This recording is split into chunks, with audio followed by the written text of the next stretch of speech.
మతం కార్డును వాడుకోవడంలో బీజేపీని మించిన వారు దేశంలో మరెవ్వరూ లేరంటే అతిశయోక్తి కాదేమో.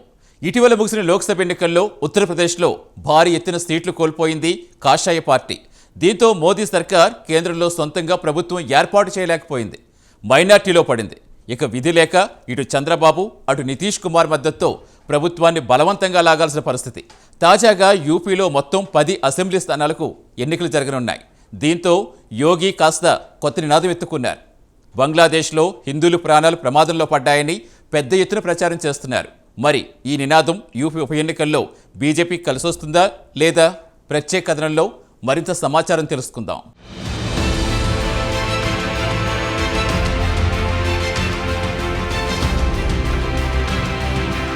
ఉత్తరప్రదేశ్లో బీజేపీ అంతర్గత కలహాల కారణంగా లోక్సభ ఎన్నికల్లో పార్టీ భారీగా నష్టపోయింది. వరుసగా యోగి ఆదిత్యనాథ్ 2019 అటు తర్వాత 2022లో గెలిచి ముఖ్యమంత్రి అయ్యారు. రెండవసారి సీఎం అయిన తర్వాత ఆయన వికాస్ పురుషాప్ యూపీగా పేరు తెచ్చుకున్నారు. లోక్సభ ఎన్నికల్లో భారీ పరాజయాన్ని మూటగట్టుకున్న తర్వాత యోగి తన పంథాలు మార్చారు. యూపీలో 10 శాసనసభ స్థానాలకు ఉప ఎన్నిక జరగనుంది.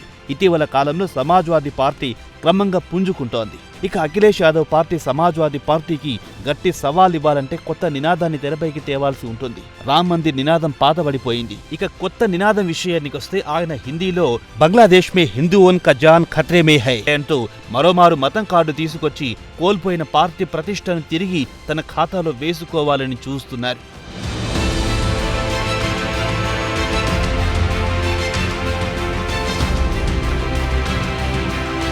యోగి తాజా వ్యాఖ్యలతో ఉత్తరప్రదేశ్లో బీజేపీ హిందూ అనుబంధ సంస్థలు పెద్ద ఎత్తున ర్యాలీలు, నిరసన ప్రదర్శనలు చేస్తున్నాయి. ఇక యూపీలో ముస్లింల జనాభా కాస్త ఎక్కువే.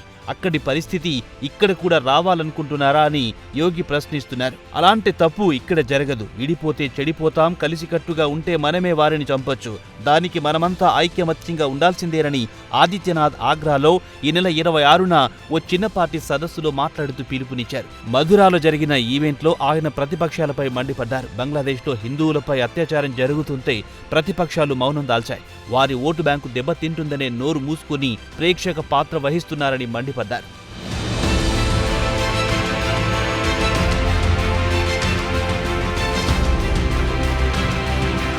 వీరికి బంగ్లాదేశ్లో జరుగుతున్న అత్యాచార ఘటనలు కనిపించవు. ఎక్కడో పాలస్తీనాలో జరుగుతున్న వాటి గురించి ఇక్కడ గొంతెత్తుతున్నారు.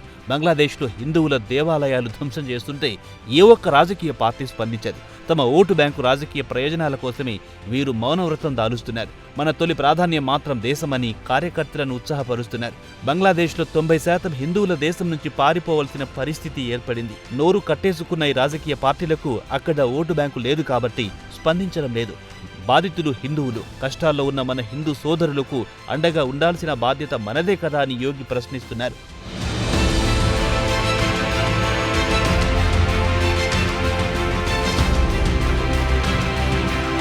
ఇక ఆదిత్యనాథ్ విషయానికొస్తే ఆయన అసలు పేరు అజయ్ మోహన్ బిస్ట్. ఫైర్ బ్రాండ్ హిందుత్వ లీడర్. ఆయన లవ్ జిహాదీ, ట్రిపుల్ తలాక్, రాష్ట్రంలో గో హత్యలను నిషేధించారు. ఆవేశంగా అనర్గళంగా మాట్లాడే యోగి 2017 నుంచి ముఖ్యమంత్రిగా కొనసాగుతున్నారు. ఇక ఆయన ఫ్యాన్ బేస్ విషయానికొస్తే గోరఖ్పూర్లో ఎక్కువగా ఉన్నారు. ఆయన సొంత నియోజకవర్గం కూడా గోరఖ్పూరే. ఆయన సొంత నియోజకవర్గం గోరఖ్పూర్లో యోగి దేవుడి అవతారంగా అక్కడ కొలుస్తారు. లోక్సభ ఎన్నికల్లో పరాజయం దెబ్బకు మరోమారు ఆయన హిందుత్వ రాజకీయాలను తెరపైకి తెస్తున్నారు. ప్రస్తుతం బీజేపీకి ఈ ఉప ఎన్నికలు అత్యంత కీలకం. ఎందుకంటే 2019 లోక్సభ ఎన్నికల్లో 62 సీట్లు సాధిస్తే అది కాస్త 2024 నాటికి 37 స్థానాలకు పరిమితమైంది.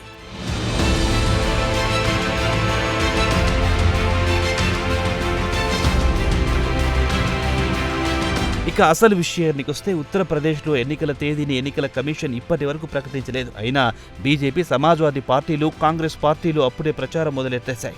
బీజేపీ ఈ ఉప ఎన్నికల్లో గెలిస్తే 2027 శాసనసభ ఎన్నికల్లో గెలవడానికి మానసిక స్థైర్యాన్నిస్తాయి. ఇక సమాజ్వాదీ పార్టీ, కాంగ్రెస్ పార్టీ లోక్సభ ఎన్నికల్లో గెలిచిన ఉత్సాహంతో ఈ ఉప ఎన్నికల్లో మరోమారు తమ సత్తా చాటుతామని ఉత్సాహంతో ముందుకు దూసుకుపోతున్నాయి.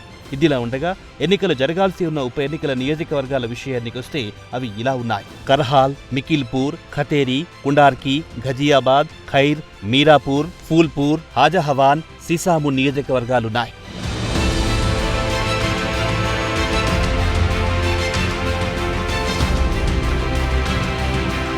ఇక ఈ నియోజకవర్గాలు ఖాళీ కావడానికి ప్రధాన కారణం 9 మందిలో వారిలో అఖిలేష్ యాదవ్ కూడా లోక్సభ ఎన్నికల్లో పోటీ చేసి గెలిచారు. దీంతో పాటు ఒక సమాజ్వాదీ ఎమ్మెల్యే క్రిమినల్ కేసు వల్ల అనర్హత వేటు పడింది. బీజేపీ ఓడిపోయిన పార్లమెంట్ స్థానాలపై యోగి ప్రత్యేక ఫోకస్ పెట్టారు. మరి ఆయన హిందుత్వ కార్డు ఫలిస్తుందా లేదా అనేది ఎన్నికలు జరిగి ఫలితాలొచ్చే వరకు ఆగాల్సిందే.